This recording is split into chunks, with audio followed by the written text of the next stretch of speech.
À pied, à vélo ou en voiture, vous avez sûrement déjà rencontré ce genre de panneau.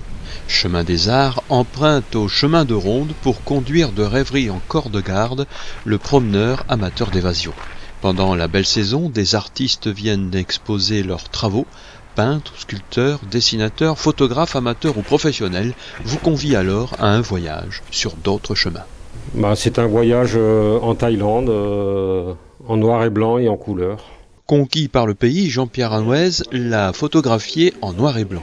Les tirages présentés sont développés selon des procédés anciens, alors au cuivre, au sélénium, au monosulfure de soude, qui donnent aux images une tonalité et une couleur très particulières et inhabituelles. C'est du tirage argentique, qui est normalement noir et blanc, et j'ai voulu donner ma façon de voir. Chemin de promenade et de rencontre, le chemin des Arts s'articule autour de 2 corps de garde et une poudrière. Nous quittons le bastion du Moulin pour le corps de garde au pied de l'ancienne caserne Varennes.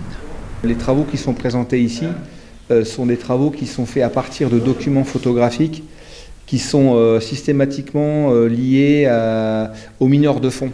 Et à partir de ces documents, il y a un travail, je dirais, au départ qui est documentaire, qui va être très fidèle au modèle, et ensuite en y ajoutant des traits et un travail de gommage et de surajout de traits, on arrive à ce que moi j'appelle des visages paysagesques, c'est-à-dire des visages qui se fondent dans leur environnement. Et à partir de ces dessins-là qui sont donc réalisés à la mine de plomb, je réalise des peintures du même format réalisées en général à l'acrylique. Et si la composition et le travail me plaît, à ce moment-là, je les réalise en plus grand format, aux alentours de 1 mètre sur 2. Dernier bâtiment militaire de notre chemin des Arts, la poudrière Carnot, au creux d'un jardin de plantes et de légumes dans des carrés de culture. Comme les 2 premiers corps de garde, chaque année, elle accueille dans ses murs les artistes d'horizons artistiques et d'expressions différents.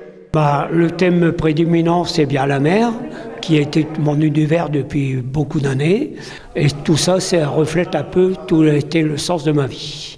Mais aussi, j'expose des natures mortes, qui est un autre reflet de mon art.